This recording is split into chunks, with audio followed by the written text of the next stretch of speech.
An AI trapped inside human's body. We've seen this before, right?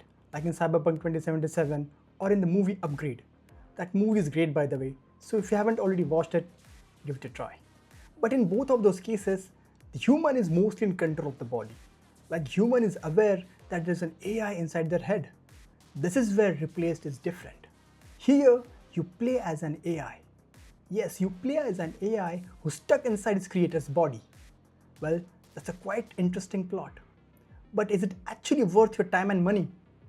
Well, let's find that out. So first things first, Replaced is a 2D game.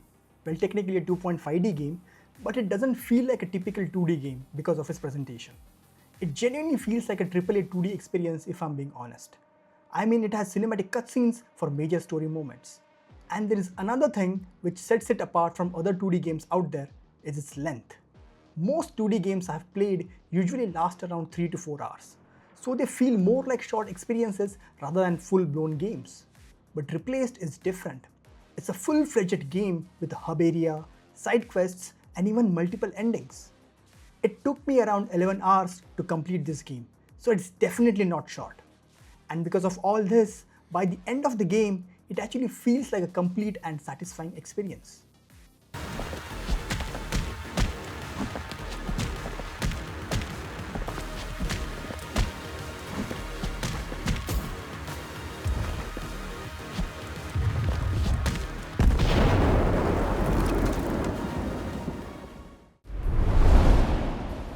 The game is set in a dystopian, alternate version of the US in 1980s.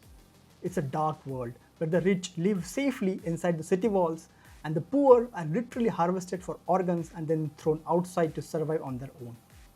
You play as Reach, an AI trapped inside the body of its creator, Warren Marsh.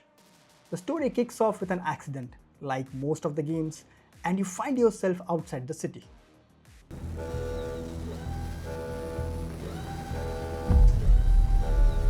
Your main goal is to get back inside the city and fix what's happening to your creator's body.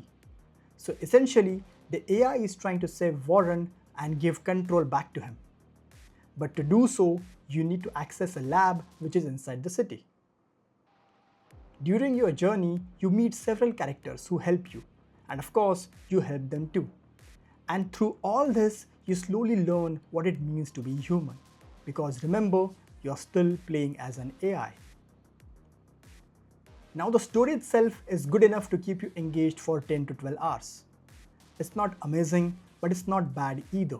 I'd say it's above average, around 6 or a 7 out of 10 for me.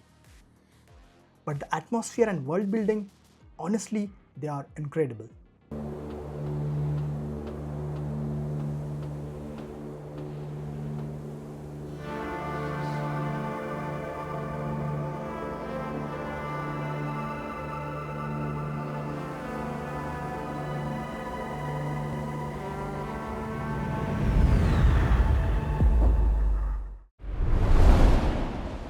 Gameplay is pretty straightforward.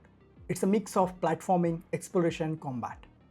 In each level, you solve environmental puzzles and complete platforming sections to progress the story.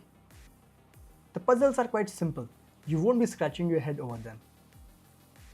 But platforming can feel a bit wonky at times.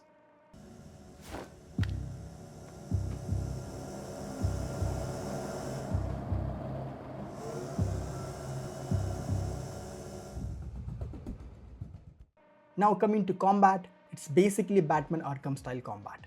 You dodge, parry and attack. Simple and smooth. But there isn't a lot of enemy variety.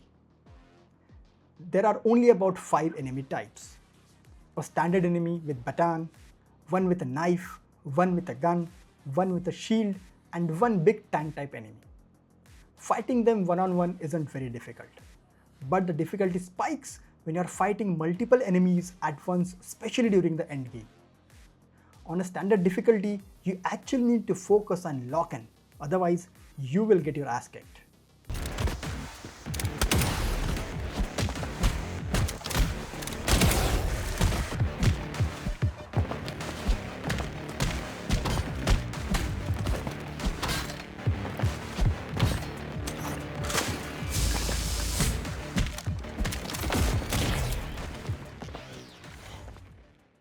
Talking about ass kicking, there are also a few boss fights in the game, but honestly, they are not that hard since they are mostly one-on-one fights.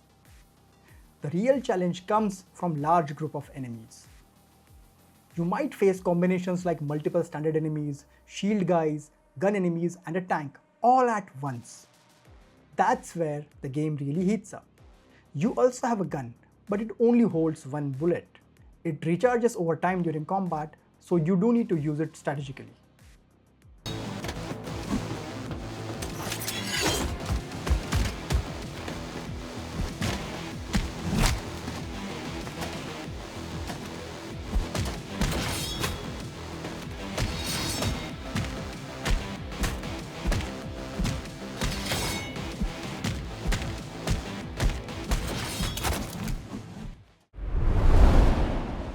Now coming to level design, the missions are quite linear.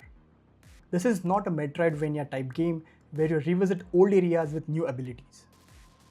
You're constantly moving forward. That said, the levels are fairly large. Each one can take around 1 to 2 hours to complete. The game also features a hub area where you interact with NPCs and get side quests. But these side quests are pretty short and mostly limited to the hub itself. You won't be traveling outside the hub to complete them. Completing these quests gives you upgrades like increased health, extra medkits, or increased melee damage. You can also find some of these upgrades while exploring the levels. But most of the time, exploration rewards you with journals and reports that expand the world building lore. So yes, exploration is still worth it. Now the game is not perfect in any way. During the first hour of the game, it's really slow, but it does pick up when you reach the hub area. It also has a very simple combat and its level design is really linear. Due to that, the gameplay does start to feel repetitive after some time. On top of that, it also has bugs and performance issues on PC. But personally, during my 11-hour of playthrough, I did not encounter any bugs or performance issues with PC. So overall, this is a solid 8 out of 10 game for me. And I definitely recommend you to try this game out, especially because of the pricing is currently set at and the amount of content you get with it. So yeah, that was my review for Replaced. If you enjoyed the video, drop a like and subscribe for more gaming content. I'll see you in the next video. Till then, game on my dudes.